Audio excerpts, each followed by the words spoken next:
Boah, ich will mir doch alles vom Präparat angucken, aber ich rutsche hier die ganze Zeit ab, weil ich rutschige Hände habe. Boah, ist das nervig. Ja, und wann passiert es, dass das Foldscope so rutschig ist, dass man da nicht mehr so gut navigieren kann?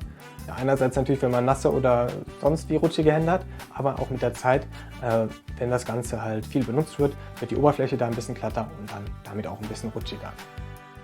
Ja, und ich habe schon eine Idee, was ich dagegen tun kann.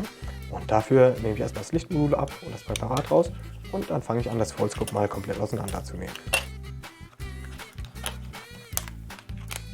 Ja, und hier habe ich krass unterschätzt, wie gut die Ringsticker mit der Zeit kleben. Und deswegen bekomme ich hier Magnetkoppler und Linse nicht mehr, ohne dass es kaputt geht, auseinander. Und da muss ich dann entsprechend eine neue Linse und einen neuen Magnetkoppler gleich wieder benutzen.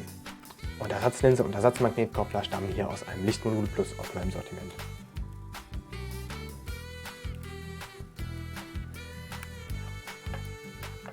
Das Ganze baue ich jetzt ein kleines bisschen anders wieder zusammen und dabei drehe ich die Linsenhalterung einmal um, sodass dann hinterher die gelbe Seite nach vorne zeigt. Ja, wenn man die Linsenhalterung dann andersrum einbaut, dann kann man sich natürlich nicht mehr auf die Farbkodierung hier verlassen, weil die sind dann verwirrend bis falsch und dementsprechend muss man sich dann beim Aufbauen natürlich richtig gut konzentrieren, damit hinterher dann auch weiterhin alles funktioniert.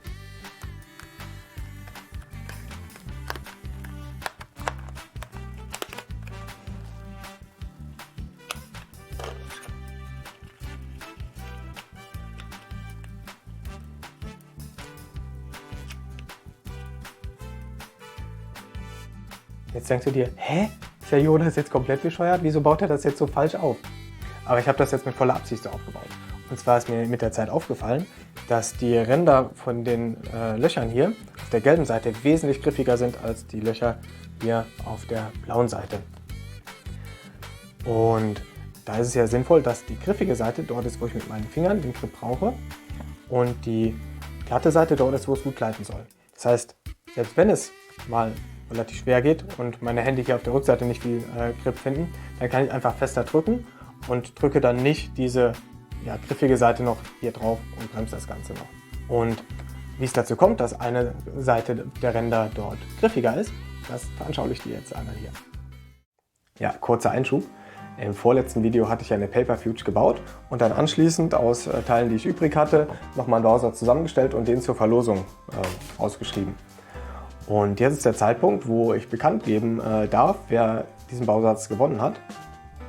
Und ja, die Teilnahmebedingung war, dass ihr zusätzlich zu den Sicherheitsmaßnahmen, die in dem Video halt schon gezeigt waren, euch noch überlegt, was ihr halt zusätzlich noch machen würdet, dass ihr da niemand zu Schaden kommt, wenn ihr das benutzt und vielleicht doch irgendwas damit zentrifugiert.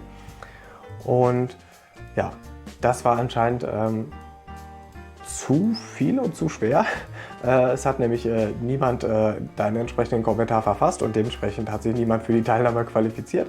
Und deswegen überlege ich mir jetzt was anderes, was ich eben hiermit machen kann. Und damit geht es dann jetzt zurück zum eigentlichen Thema des Videos. Und wie es dazu kommt, dass eine Seite der Ränder dort griffiger ist, das veranschauliche ich dir jetzt einmal hier. Das führe ich jetzt einmal vor und statt der Stanze benutze ich hier einen Locher und mache hier ein Loch rein. Und bei dem Loch, was jetzt entstanden ist, sind die oberen Kanten, also hier auf der blauen Seite, die sind jetzt runder und die Kanten auf der gelben Seite, also auf der Rückseite, die sind jetzt schärfer geworden.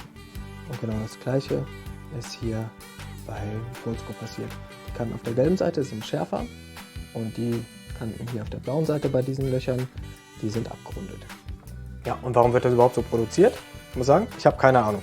Meine Vermutung ist, dass als dieser Bogen hier designt wurde, dass da einfach alle Rückseiten auf eine Seite gepackt wurden.